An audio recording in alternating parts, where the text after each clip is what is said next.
मेरी बेटियां जवान हुई तो मैंने मोहल्ले के हालात देखकर कॉलेज जाने के लिए इनको रिक्शा लगा दिया। खुशी की बात ये थी कि रिक्शा एक औरत चलाती थी, लेकिन मेरी बेटियां कॉलेज से वापस आती तो कहती अम्मा पेट में बहुत दर्द हो रहा है। एक दिन मैं कॉलेज गई तो मालूम हुआ मेरी बेटियां तो कॉलेज ही नहीं आती। एक दिन बड़ी बेटी की जगह मैं निकाब ओढ़कर रिक्शे में बैठी तो जान निकल गई, क्योंकि आधे रास्ते में रिक्शा रोक कर वो औरत मुझे मेरी बेटी समझकर, मेरा नाम नासरा है और आज मैं एक माँ आपको एक ऐसा किस्सा सुनाने जा रही हूँ जिसने मेरी रातों की नींद उड़ा दी थी। भला वो औरत कैसे सुकून से रह सकती है जिसकी 2 जवान बच्चियां हो और सर पर किसी मर्द का साया तक ना हो। शायद सुकून मेरी किस्मत में लिखा ही नहीं गया। पहले अम्मी अबू ना रहे तो भाई के दर पर पड़ी रही, जो हमेशा भाभी की जबान बोलता। भाभी मुझे भाई के सामने मारती पीटती भी वो कुछ नहीं कहता था। उससे लगता है कि नासरा की गलती होगी, वरना मेरी बीवी कहाँ कुछ गलत कर सकती है। और इसी बात में वो गलत पर गलत करती गई। जब मैं बड़ी हुई तो इनके घर का सारा काम मेरे जिम्मे था। मैं कोई भी तकलीफ होती मुझे वो काम करना ही करना था। इसके बगैर राह फरार कोई नहीं था। मैं सुबह फजर के वक्त उठती, भैंसों का काम करती, चारा डालती, वहां से गोबर उठाकर ढांपती, फिर दूध का सारा काम, फिर नाश्ता, बच्चों के कपड़े इस्त्री करना, सफाई, दोपहर का खाना, बच्चों को शाम का खाना, रात की चाय और फिर किचन साफ। इस सब में मुझे तकरीबन 12 बज जाते और फिर सुबह 4 बजे उठकर वही रूटीन। कभी कभी तो मैं सिसक कर रो देती, क्योंकि जिंदगी बहुत असियत देने लगी थी। भाई ने 1-2 मरतबा मेरी शादी की बात की, मगर भाभी हर बार टाल कर कह जाती कि अभी तो बच्ची है, ये घर संभाला नहीं जाता तो शादी के बाद कहाँ ससुराल को संभाल सकेगी। भाई इस बात पर असबाब में सर हिलाते और खामोश हो जाते। इन्होंने मुझे कभी भी भाइयों वाला प्यार या मां नहीं दिया था। घर वापसी पर मैं बस इनकी शक्ल देखती रहती कि अब वो मुझसे प्यार करेंगी या तब, मगर वो अब तक कभी नहीं आया। इन्हें तो भूल चुका था कि कोई बहन भी है या इसकी कुछ जिम्मेदारियां भी मुझ पर आयद हैं। मगर नहीं, जिंदगी की तमाम तलखियां मुझे अकेली ही काटनी थी। एक रोज भाभी भी अपने मायके गई हुई थी और भाभी का छोटा बेटा घर पर था। मैं हस्बे मामूल सारे काम करके जैसे ही फारिग हुई, वो बच्चा चारपाई से गिर गया और इसका सर फट गया। मैं घबरा गई, जल्दी जल्दी इसके सर पर कपड़ा बांधा। उसी वक्त भाभी और भाई घर में दाखिल हुए। इन्होंने तो ये हालत देखकर घर पर तूफान मचा दिया। भाई इसे जल्दी से साथ वाले क्लिनिक लेकर गए और भाभी रो रो कर अपना सीना पीटने लगी। मुझे ये बहुत बुरा लगा कि बच्चा अच्छा भला ठीक है, सांस ले रहा है, तो फिर मातम करने की क्या तुक बनती है। यही बात मैंने भाभी से बोल दी। भाभी,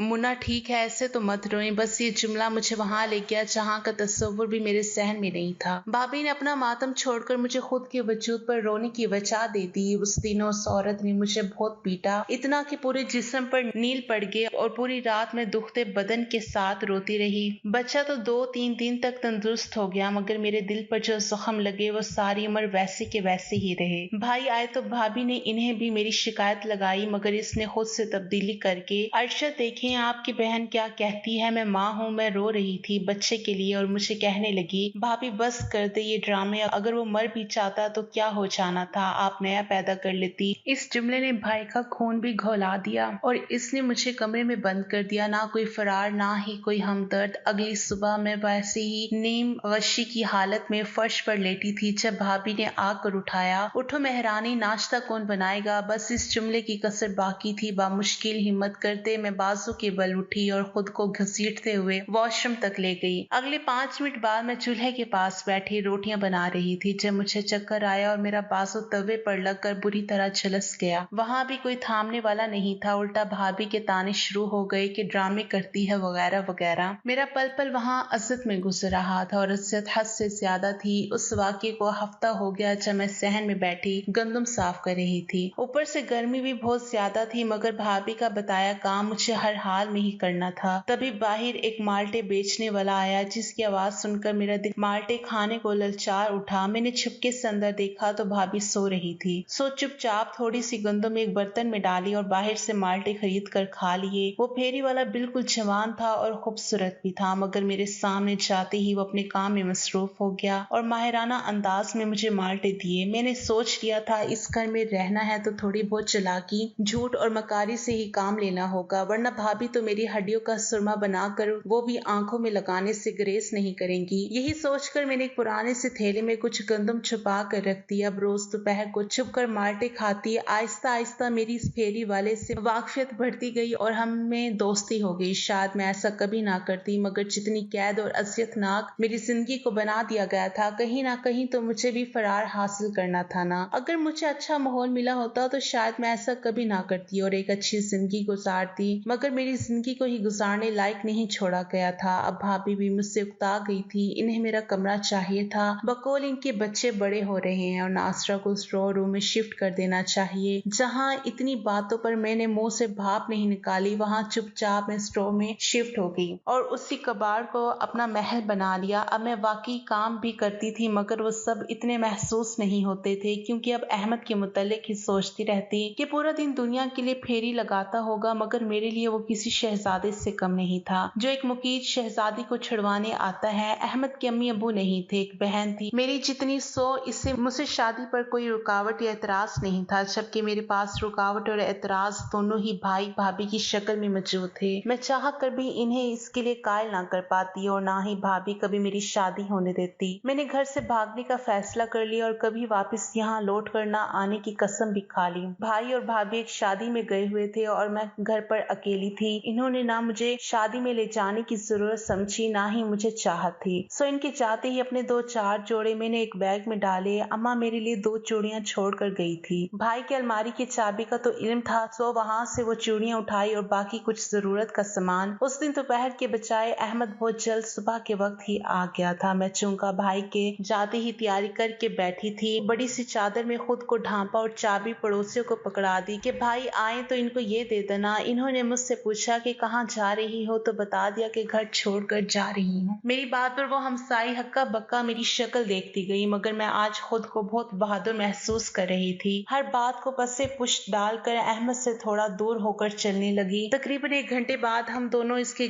छोटे से घर में पहुंचे, जो बहुत जल्द मेरा हो जाने वाला था। अहमद की बहन का नाम सायरा था। वो मुझसे मिलकर बहुत खुश हुई और मेरे आने से पहले ही मजेदार सा खाना तैयार करके बैठी थी। उस वक्त मुझे अम्मा अब्बा की बहुत याद आ रही थी कि भला अपना हक पाने के लिए मुझे इस इंतहा पर भी जाना था, मगर खैर आंसुओं को हलक में ही उतार कर खाना खाया और हम तीनों मिलकर अदालत पहुंच गए। अगले 2 घंटों में हमारा निकाह हो चुका था और वो नासरा जिसकी कोई पहचान नहीं थी, आज अपने शौहर की इज्जत अपने सर फख्र से उठाते खड़ी थी। मुझे ये सब कुछ इतना आसान नहीं लगता था, मगर आंखें झपकते ही ये सब हो जाएगा इस बात का भी इल्म नहीं था। मैं बहुत खुश थी, ऐसी खुशी कि मुझे सचमुच इल्म नहीं था कि खुशियां ऐसी भी होती हैं। रूह को सरशार कर देने वाली जिंदगी बहुत हसीन हो गई थी, बहुत प्यारी। अब भी मैं वो सब काम करती जो भाभी के घर मुझे करने पड़ते थे, मगर इन कामों में दर्द था, अज़ियत ही, रूह को पल पल जख्म लगते थे। लेकिन जो काम मैं अपने घर में कर रही थी, इनमें खलूस था, चाहत थी, मोहब्बत थी। सायरा को मैं कुछ भी ना करने देती और सारा काम अपने हाथों से करती। वो भी चंद ही दिनों में मेरी गर्विदा हो गई थी। उसे पढ़ने का बहुत शौक था और वो सारा दिन पढ़ाई करती रहती और सिर्फ इतना ही नहीं, सरकारी स्कूल में बगैर ट्यूशन के पढ़ने के बावजूद वो टॉपर थी। इसने मैट्रिक कर ली तो अहमद सायरा के लिए रिश्ता ढूंढने लगा। मुझे अभी वो छोटी लगती थी, मगर मैं इस मामले में नहीं बोली, क्योंकि मुझे अपना वक्त याद आ गया जब मेरे भाई मेरी शादी करना चाहते थे और भाभी ने ऐसा नहीं होने दिया। सो मैं भी चुप कर गई कि कहीं सायरा मेरे खिलाफ दिल में कोई गिरा ना लगा ले। इसके इम्तिहानात होते ही हमने एक अच्छी जगह देखकर सायरा की शादी कर दी। मैं अब घर में बिल्कुल अकेली होती थी, हर वक्त दिल घबराता था, लेकिन ये तन्हाई भी खुदा ने मुझे अपनी रहमतों से नवाज कर खत्म कर दी। मेरी 2 जुड़वा बेटियां हुई थी, दोनों में कुछ पेचीदगी के बायस 1 घंटे का फर्क था, मगर जो भी था मेरी तन्हाई का सहारा मिल गया था। बेटियों के पैदा होने की खुशखबरी सुनकर हम दोनों ही बहुत खुश थे। अहमद के तो पैर ही जमीन पर नहीं टिक रहे थे जब इनके हाथों में 2 नन्ही कलियां थमाई गईं। इसी खुशी में वो मिठाई लेने बाहर गए तो कभी नहीं लौटे। इनकी उम्र बस बेटियों को देख लेने तक ही थी।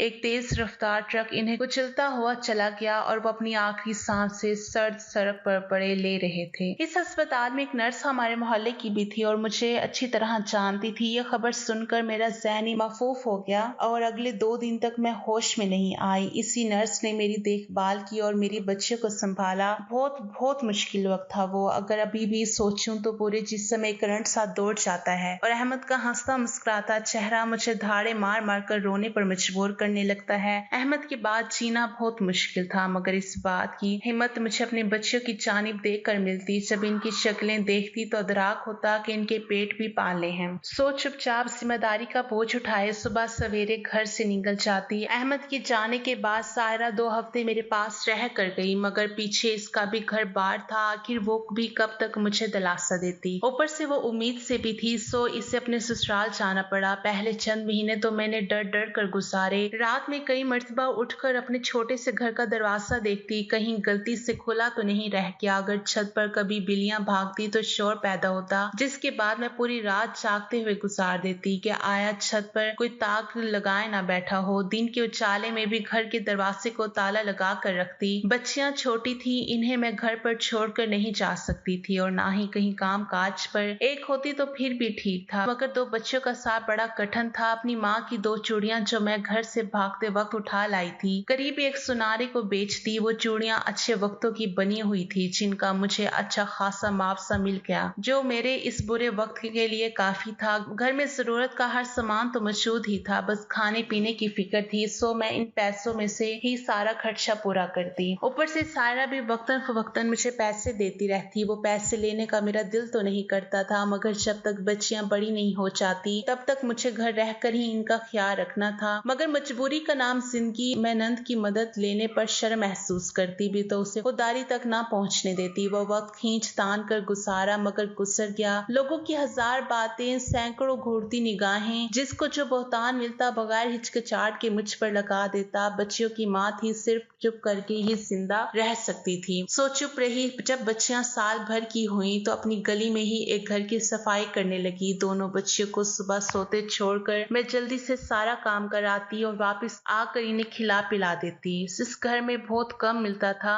मगर मेरे लिए ये भी गनीमत था, बल्कि बहुत ज्यादा था। जैसे तैसे करके जब बच्चियां 3 साल की हुई तो अब हमारा खर्चा भी बढ़ चुका था और घर बैठने से भी गुजारा नहीं था। मैंने एक सरकारी स्कूल में मैडम की मिन्नत करके आया का काम करने लगी और वहीं अपनी बच्चियों को भी ले जाती। अभी चूंकि वो छोटी थी, पढ़ लिख नहीं सकती थी, लेकिन सारा दिन मेरी नजरों के सामने रहती और मैं इनका ख्याल रखती। ऐसे में इनके दिमागों में भी पढ़ाई के शुद्ध बुद्ध दाखिल होने लगी। आया के नौकरी भी ठीक थी, सारा दिन बच्चों का ख्याल रखना, लेकिन इस स्कूल में तो मैं हर वक्त अपनी बच्चियों का ही ख्याल रखती। अहमद की ख्वाहिश थी कि इसके बच्चे बहुत ज्यादा पढ़ें और खुद को इस जिंदगी से निकाल कर पढ़े लिखे लोगों की जिंदगी में शामिल करें। मेरी बच्ची अब 4 साल की हो चुकी थी। एक रोज मैं ऐसे ही स्कूल में बच्चों को संभाल रही थी। जब भाभी वहां आई तब मालूम हुआ कि इनकी बेटी भी यहीं पर पढ़ती है। मुझे देखते ही वो सीधा मेरी तरफ आई और भरे स्कूल के सामने मेरे मुंह पर थप्पड़ लगाकर गालियां निकालने लगी। वो बच्चों की ब्रेक का वक्त था और पूरा स्कूल मेरी इस बेइज्जती का गवाह था। भाभी ने सिर्फ उसी पर इक्तफा नहीं किया, बल्कि मेरी पिछली सारी जिंदगी को वहां खड़े तमाम बच्चों के सामने तार तार कर दिया। मेरी बच्चियां भी इन्हीं सब बच्चों में खेल कूद रही थी। भाभी के थप्पड़ लगाते ही मेरे पास आ गई। इस औरत ने मुझ पर जितने इल्जाम लगा लिए, लेकिन मेरी बच्चियों को देखते ही भपड़ कर इन्हें भी मारने को लगी। लेकिन शुक्र, इस तमाशे की खबर किसी ने मैडम को कर दी थी। वो खुद ही बाहर आ गई और इस मजीद बढ़ते तमाशे को रोककर मुझे और भाभी को अपने दफ्तर में बुला लिया। भाभी ने वहां भी कोई शर्म या लिहाज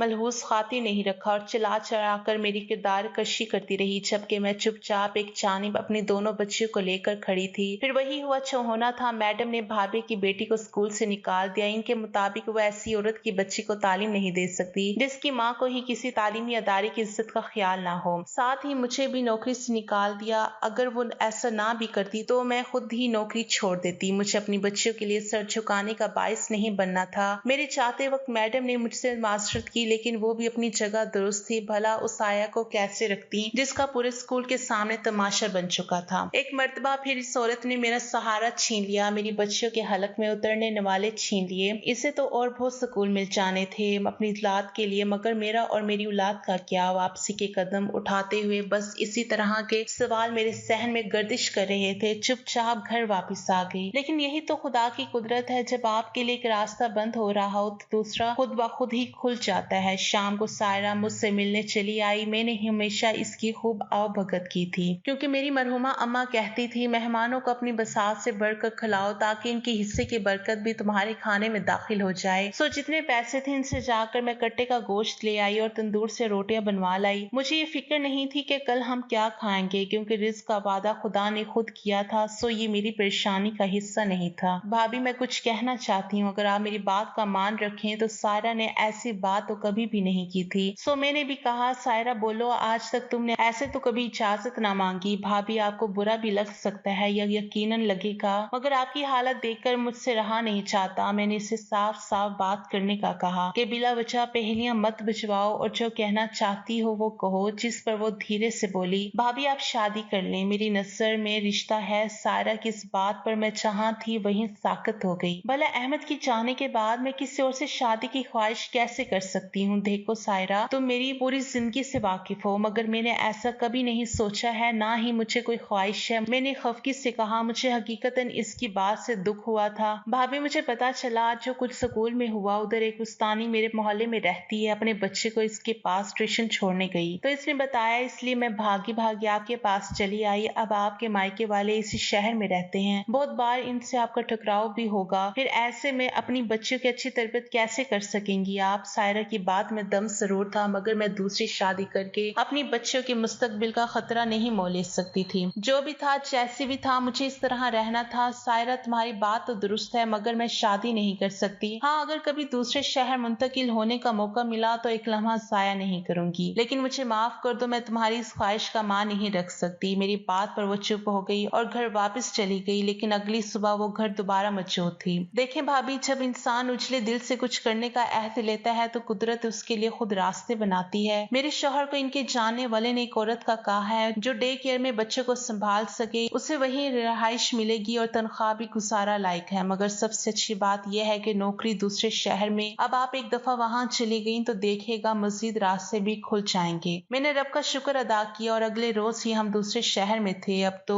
बच्चों का भी मसला नहीं था और इस नौकरी का तजर्बा भी था मेरे पास, तो बड़ा सुख रहा। रोजाना माएँ अपने बच्चे सुबह के वक्त छोड़ जाती हैं और वापसी पर अपने बच्चे को ले जाती हैं। कुछ जो अपने बच्चों के मामले में बहुत हसास थी, वो अक्सर मुझे टिप के तौर पे पैसे भी दे जाया करती ताकि इनके बच्चों का ज्यादा ख्याल रखूं। रिहाइश थी, तनख्वाह भी थी, सिर्फ खाने का खर्च था, वो भी भला हम इतना कितना कर लेते हैं। आखिर दिन अच्छे गुजरने लगे और मैंने अपनी बच्चों को स्कूल में दाखिल करवा दिया। मुझे यकीन था कि एक रोज मेरी दोनों बच्चियां कुछ ना कुछ बनकर ही दम लेंगी। भला शबा मैं पढ़ी लिखी नहीं थी, मगर मुझे बहुत शौक था अपनी बच्चों को पढ़ाने का। सो रोज शाम के वक्त इनके बस्ते खुलवा कर इनसे होमवर्क करवाती या इन्हें लिखते हुए देखती तो बेख्तियार मेरी आंखें भीग जाती और अहमद की याद सताने लगती। सब कहते हैं बेवा है, जी लेगी, मगर मैं आप सबको बताती हूँ, बेवा या तलाक याफ्ता दोनों के लिए जीना बहुत मुश्किल होता है। वो हर रोज पल पल मरती हैं और पल पल जीती हैं। बात बात पर इन्हें अपनी मासी का कोई ना कोई किस्सा या जुमला याद आता है। अहमद की अचानक मौत पर तो मैं बिल्कुल पागल ही हो गई थी, मगर अब जाकर कुछ संभली तो अपने बच्चियों की प्यारी प्यारी हरकतें देखकर फिर से इसकी याद आती। ऐसे ही करते करते मेरी बच्चियां कब बड़ी हो गई पता ही ना चला।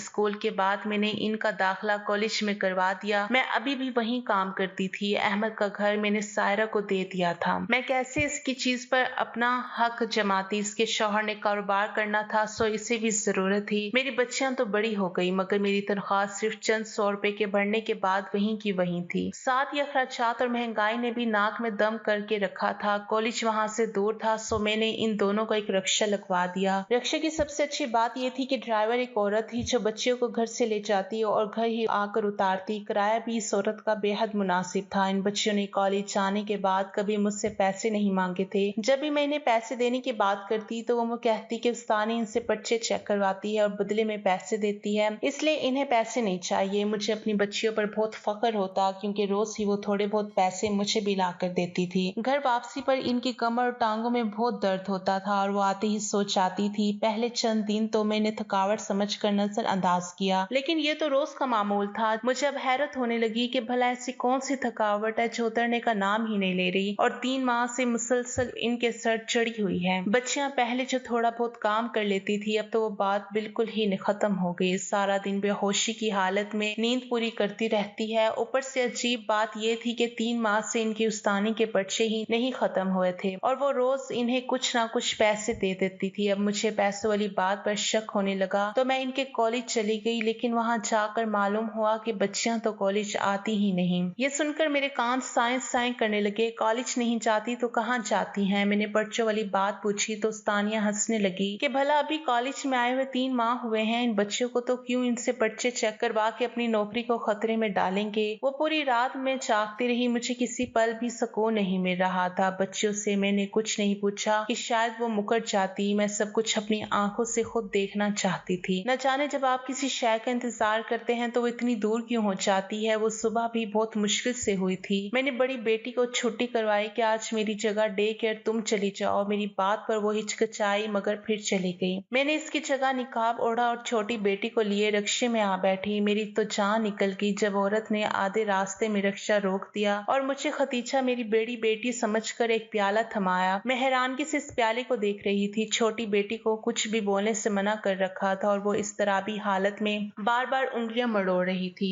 जाओ खतीजा, और हाँ, कोशिश करना आज ज्यादा भीख मिल जाए तो मैं तुम्हारे पैसे भी बढ़ा दूंगी। बस ये बात ताबूत में आखिरी कील साबित हुई। मैंने फौरन से निकाब पलट दिया। मुझे देखकर वो औरत तकरीबन अपनी जगह से उछल ही पड़ी। मेरे पास छोटा मोबाइल था जिसे देखते हुए मैंने कहा, मुझे सच सच बता दो वरना मैं अभी पुलिस को फोन कर दूंगी, और अगर मैं ना भी कर सकी तो मेरी बड़ी बेटी घर में मौजूद है, वो फोन कर देगी। इसलिए हमें बगैर कोई नुकसान पहुंचाए सब हकीकत बताओ। मेरी बात पर वो चंद लम्हे बेचैनी से अपने लब काटती रही मगर नहीं बोली। तभी मेरी छोटी बेटी बोल उठी, अम्मी ये औरत हमें डराती है कि अगर हमने इसके लिए भीख ना मांगी तो वो गुंडों को भेजकर आपको मरवा देगी, और यही हमें रोज थोड़े से पैसे भी देती है। हम दोनों को रोजाना मुख्तलिफ सिग्नल पर उतारती है और पूरा दिन इसके लिए भीख मांगते हैं। वापसी के टाइम पर यह हमें घर छोड़ देती है। छोटी बेटी की बात सुनकर मुझ में सख्त ही खत्म हो गई कि मैं कुछ कर सकूं, लेकिन शुक्र उसी लम्हे मैंने पुलिस को फोन किया मगर तब तक वो मेरे बाल पूरी तरह नोच चुकी थी। दूसरी जानिब से पुलिस ने भी फोन उठाया तो छोटी बेटी ने भी इन्हें तमाम सूरत हाल बता दी। उस औरत ने जल्दी से हम माँ बेटी को रिक्शे से बाहर धक्का देकर निकाला और रिक्शा वहां से भगा कर ले गई। पुलिस को गाड़ी का नंबर मालूम था और शाम तक वो औरत सलाखों के पीछे थी। घर आकर मैं दोनों बेटियों से बहुत ही ज्यादा खफा हुई और इन्हें बुरी तरह डांटा कि माँ अगर अनपढ़ जाहिल है तो क्या उसे नहीं मालूम होगा कुछ भी। तुम दोनों पढ़ी लिखी होने के बावजूद इस औरत से डर कर भीख मांगती रही। वो काम जो तुम्हारी माँ ने अपनी सारी जिंदगी नहीं किया वो तुम दोनों ने करते हुए एक पल ना सोचा कि जब मुझे मालूम होगा तो मुझ पर क्या गुजरेगी। मेरी बातों पर दोनों बेटियां ही रो रही थी जिन्हें देखकर मैं बार बार मेरा दिल पसीज रहा था। मुझे सख्ती से इनकी हौसला शिकनी करनी थी। आज इन्होंने ये कदम उठाया है तो कल अचानक क्या क्या कर सकती हैं। जब मैं डांट कर थक गई तो वो दोनों मेरे पास आई और बड़ी बेटी कहने लगी, अम्मी आप पढ़ी लिखी हैं, बाशऊर हैं, लेकिन हमारे घर के हालात भी तो हमारे सामने है ना। हम पूरा पूरा दिन आपको बच्चों को संभालते, इनका गंद साफ करते देखते हैं जिससे हमारा दिल कट के रह जाता है। ये सब कुछ हमने इसलिए किया कि घर के कुछ अखराजात पूरे हो जाएंगे, शायद हम आपका कुछ बोझ बांट सके, मगर हमें माफ कर दें अम्मी, हम गलत थे, हमने आपका इत्तेबार तोड़ा है, हमें माफ कर दें। हम वादा करते हैं कि अब्बू का ख्वाब जरूर पूरा करेंगे और बहुत ज्यादा पढ़ेंगे। आइंदा आपको हमारी तरफ से कोई शिकायत नहीं मिलेगी। वो दिन और आज का दिन मेरी बच्चियों ने बहुत मेहनत की और ये सच है कि खुदा मेहनत का सिला कभी नहीं मारता। आज मेरी दोनों बेटियां ही कामयाब डॉक्टर हैं, शुक्र अल्हम्दुलिल्लाह। अगर आपको हमारी आज की कहानी पसंद आई है तो इस वीडियो को लाइक करें और ज्यादा से ज्यादा शेयर कीजिए। इस तरह की मजीद अच्छी और सबक आमूज कहानियां सुनने के लिए हमारे चैनल को सब्सक्राइब करना ना भूलिएगा। फी अमान अल्लाह, अल्लाह हाफिज।